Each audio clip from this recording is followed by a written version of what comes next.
Hi saxophone players. If it's been a while since you played and you came here from the other video, that's great because this is going to be a refresher on how to put the instrument together, how to hold it, how to create the correct embouchure for playing, and how to play the first couple of notes. And then I'll send you back to the other video and you can play through the first exercises 2 to 11, I think is what we go through in that video. So let's get started. When we start with our instrument, it's big. We're going to put it on the floor. Don't rest it on your lap because it's too heavy, and if your lap is uneven, it's going to slide off, and that's going to cause an awful lot of problems. So with the instrument on the floor, the top of the case facing up, the latches facing you, we'll pop those open. And the first thing we'll do is we'll reach inside and we'll grab our neck strap. We're going to put our neck strap around our neck so it's there and we don't have to juggle an instrument while we set our neck strap. And the next thing we're going to do is grab our reed. And we're going to take the reed and pop it right in our mouth. The reason why we do that is because the reed has to absorb a lot of moisture before we can start to play. You can't play on a dry reed. And while we take a couple minutes to put the rest of the instrument together, the reed is going to be absorbing all of the saliva in your mouth. I know, that sounds gross, but hey, it's what's involved in playing in band, and spit happens. So pop that reed in your mouth. I'm not going to keep it in my mouth because no one wants to hear me explain how to put the saxophone together with a reed in my mouth. So I got a cup of water down here. I'm going to keep it in there so it stays moisturized. We're going to grab the body of the saxophone and we're going to grab the neck.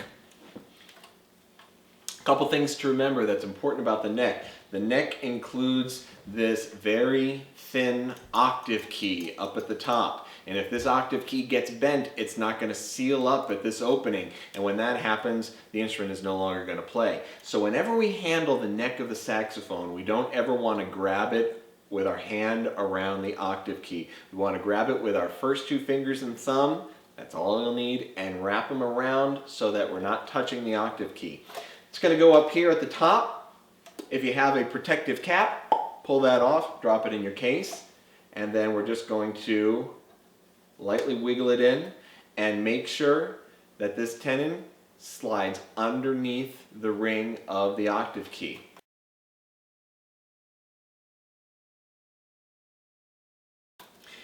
Face it to yourself. Let's get that neck facing you, and then we're going to tighten up on the tenon screw. Just till it's snug. Don't over tighten it. We just want to make sure that the neck is not going to wiggle while you play. Now that that's in place, we're going to take our neck strap clip and clip it onto the ring at the back of the saxophone. And then we want to see how the neck strap is adjusted. The top of the saxophone should come right to your mouth. If the neck strap is too short, it's going to be hitting up here. If it's too low, you're going to have to crane your neck down like this to play, and that's not going to produce a very pleasing sound. Your body needs to be in the correct playing position to allow the air to flow naturally into the instrument, and all the extra bends and twists and contortations that you might do to get the instrument to fit are just going to inhibit the airflow. So we want to make sure that the neck strap is tight enough to where the instrument rests smoothly and directly in front of your mouth. Now we'll grab our mouthpiece, gently wiggle that on, and again, hold the body of the saxophone gently, cradle it, but don't squeeze it so we don't bend the rods, and we will wiggle our mouthpiece on. We don't want to go all the way in until it stops, and we don't want it just dangling on the edge. We want to go in a good 1.5 inches or so. By this point, the reed should be good and wet, and so you can take it out of your mouth. On the back, where it's flat, look for the letters, lick that part, and carefully stick it to the back of your mouthpiece. And it'll stay there while you position the ligature. Grab your ligature, and notice that the ligature is shaped like a trapezoid, so that means that the sides are tapered to one end. They're not straight like a cylinder. The top part has got the small ring, the bottom part is the large ring. The bottom part goes onto the mouthpiece first, and the screws face the side of the reed. Just like that. Screws on the bottom, not screws on the top.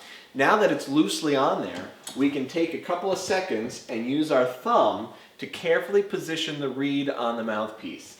This is where the sound starts on your instrument. If the reed is in the wrong spot, the instrument is not going to play correctly. So take your time to try and do this very, very carefully. Remember, the top of the reed is paper thin, so anytime you touch it, you run the risk of cracking it or chipping it, and you don't want to do that. So use your thumbs at the bottom to manipulate the ligature and the reed without touching the top. The correct position for the reed is where the crest of the reed is at the exact crest of the mouthpiece. And when you look at it from both sides, you can't see the other side.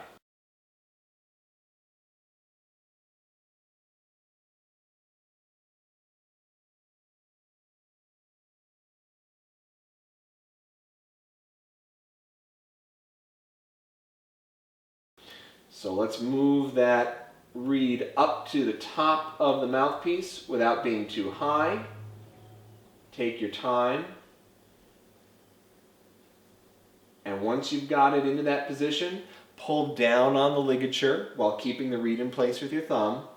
And then double check. Make sure that you can't see the top of the mouthpiece when you look at the reed. And from both sides, it looks pretty good. Once the reed is in position, go ahead and tighten up on the top ligature screw by turning it away from you until it's snug. Don't over tighten. You could snap the ligature and you don't want to do that. And then do the bottom. Make sure that your tenon screw here is tight too and everything is in the right spot. At this point, you want to recheck your neck strap to make sure that the mouthpiece is now going to come to the exact spot where you need it. And this seems a little bit high for me, so I'm going to loosen my neck strap, and now it falls directly in front of my mouth. And this is great because I don't have to lower my body to reach the mouthpiece, and I don't have to reach way up to get the mouthpiece either. It falls right in front of my mouth. And it hangs on the neck strap. Allow the neck strap to support the weight of the saxophone. Don't try and take the weight of the saxophone on just your thumb down here on the thumb rest. Allow the neck strap to do its job. All right, the first note that we play on the saxophone is the note B. And so we're going to talk about how to play that note. First, let's talk about fingers. To play the note B on the saxophone, we're going to look at the back of the saxophone. We have this black thumb rest. That's where we're going to rest our left thumb. On the front of the saxophone, we've got a lot of keys, and we've got to decipher which ones are which.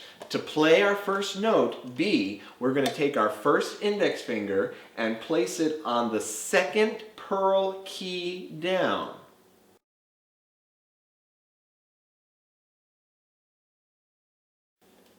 Right there. And on the back, again, that's where our thumb is going to go. Our right hand is resting underneath the instrument. There's a thumb rest here. That's to steady the instrument as we play. That's not to support the weight of the instrument. Let the neck strap do that. So to review, we've got our pincher fingers for our first note. Thumb on the black spot. First finger on the second pearl key down. Thumb of the right hand underneath. Now, to produce our sound on our saxophone reeded instrument, we've got to talk about our embouchure. Our embouchure is how we shape our mouth to produce the sound. And there are a couple steps to produce the sound on the saxophone. The first step is to take our bottom lip and curl it over our bottom teeth, just like this. This creates a cushion so that our bottom teeth don't start digging into the soft wood of the reed. So we want to create that cushion. That's step one.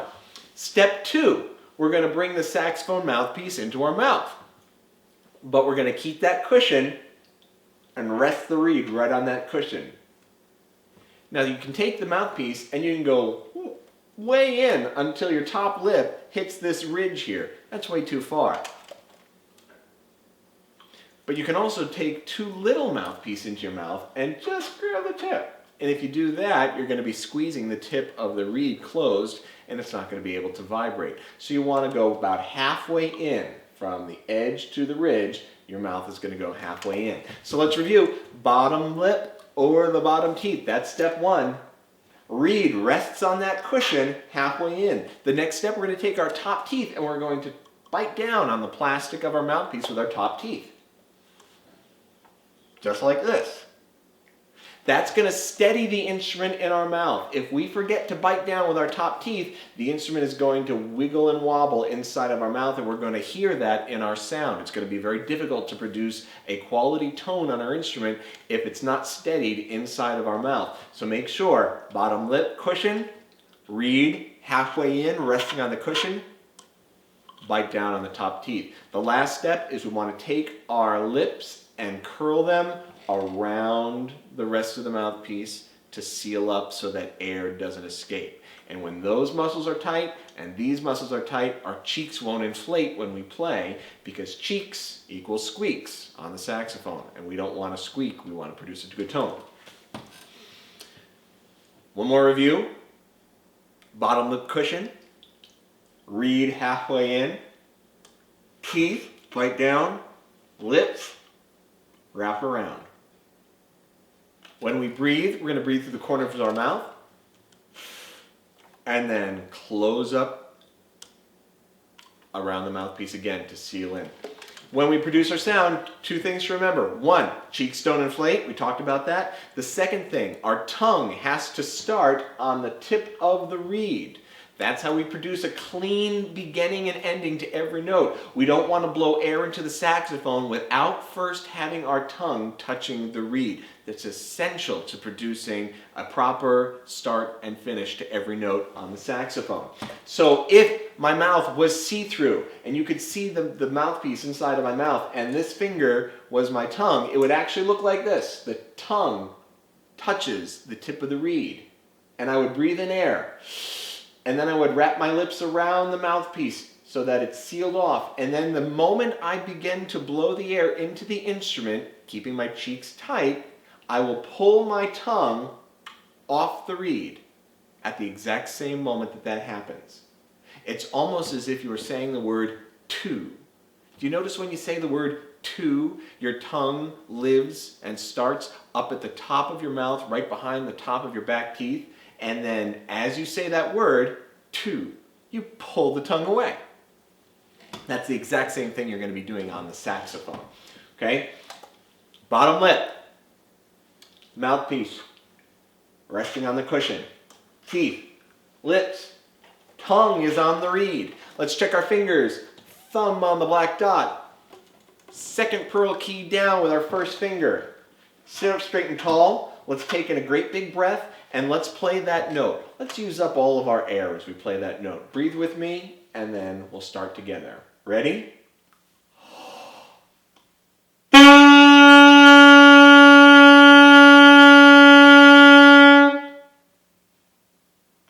Let's do it again. Breathe.